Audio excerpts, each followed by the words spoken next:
This episode is brought to you by SmartVestor. Connect with an investing pro near you at RamseySolutions.com/SmartVestor.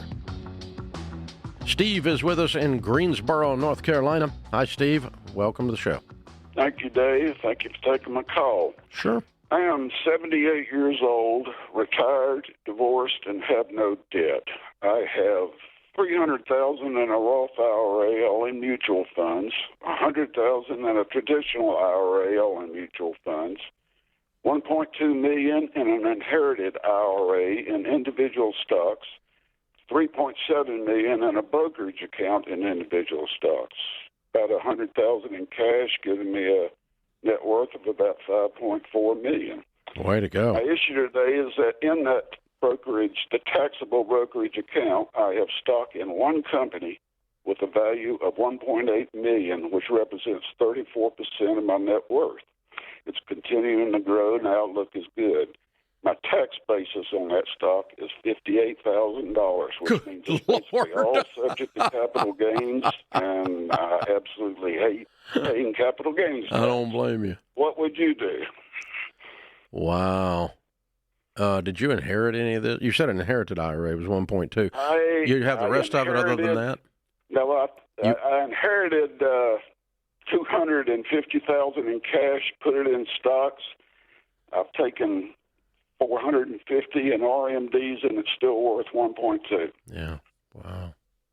The rest of it were just investments throughout my life. You've done amazing, Steve. No one can question what you've done. Extremely lucky. Yes. Well, yeah, you were lucky. You were blessed, and you were smart, and you were working, and you were saving money while everybody was spending it. So I'm proud of you. Good work. Well, I think your analysis, and I don't know what your background is, but it's excellent. Your analysis is excellent. 1/3 of your net worth is tied up in one single company, and as it goes, so goes your net worth. That's scary. Yeah.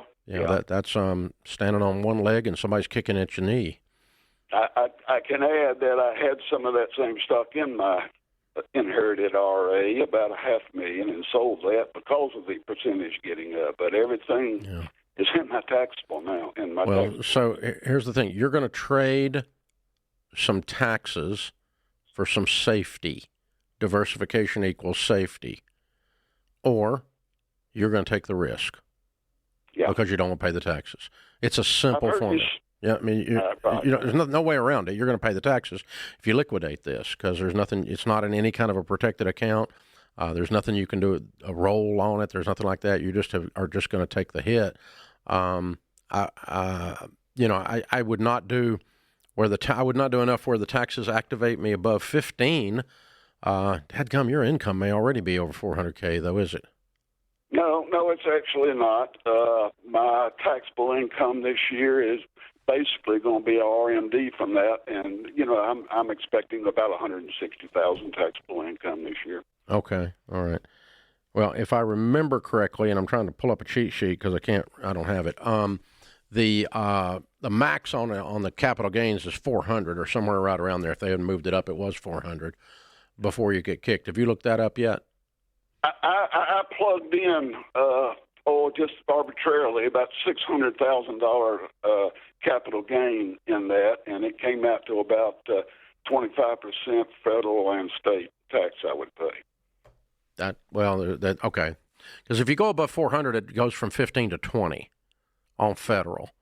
And I don't know what your state has, but it must be 5 apparently. I'm not sure. So if you keep it under 400 and you rolled 400 keep your total income under 400 or whatever the number is. I'm not a tax guy, obviously, but I'm going to move up to the 400 mark, the 340,000 or whatever I can move, or 240,000, whatever I can move to not get above 400. And I'm going to start gradually moving this at 15% because I don't like the risk of the lack of diversification. It's painful to rebalance your accounts, but you're going to take the risk if you don't. And you're looking at that company going, I'm really, really like you. Because I'm gonna be over there eating in their lunchroom, seeing how people are doing.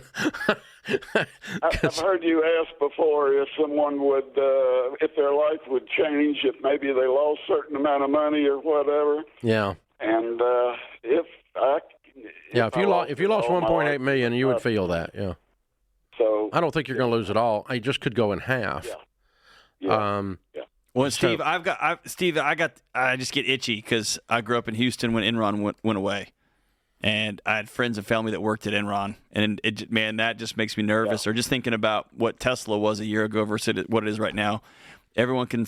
It's just so easy to think this one's got a good upside to it, and man, my lived experience is sometimes these things are just a vapor, I understand. I know nothing's assured. I don't know what it'd do you any good to know the company that I've. No, because it doesn't matter. It doesn't matter. It sounds like I'm trashing just that individual company, and I'm not. I'm trashing the last of diversification. Yeah.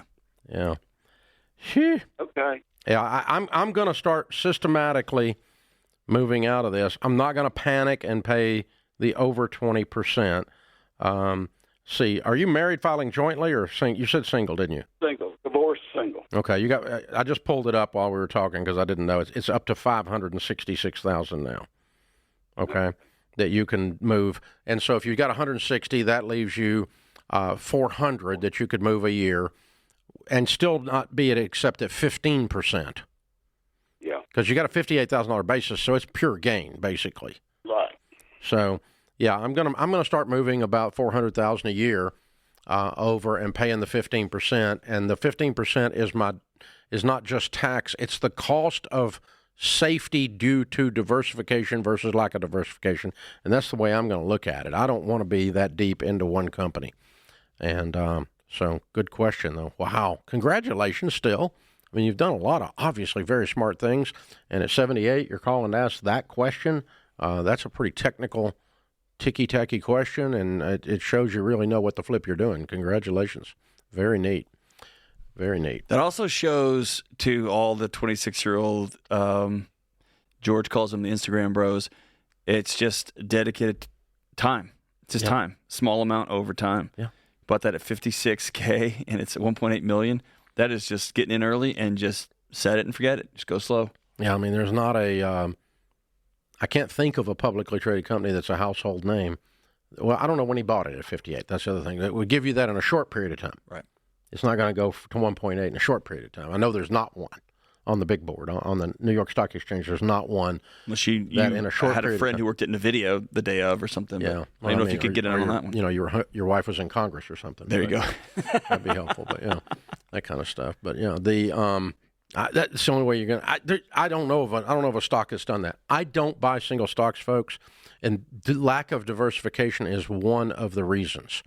All of the data, even though Steve has done incredibly well, and I do congratulate him, all the data for the rest of us says we buy mutual funds because there's 90 to 200 different stocks in the average mutual fund. If you had 1.8 million and 90 to 200 stocks, you'd be perfectly safe compared to you've bet 34% of a $5 million net worth on one singular company's behaviors. They can make the decision to do anything stupid, and suddenly you could have a Bud Light moment. In half, yeah. I mean, it could be a Tesla moment or any Cracker Barrel moment right now, any of them. You can see the stock just nosedive. Yeah. Yeah, you can have all that, and I don't want that. I don't have control over that, so I'm not putting my money in that.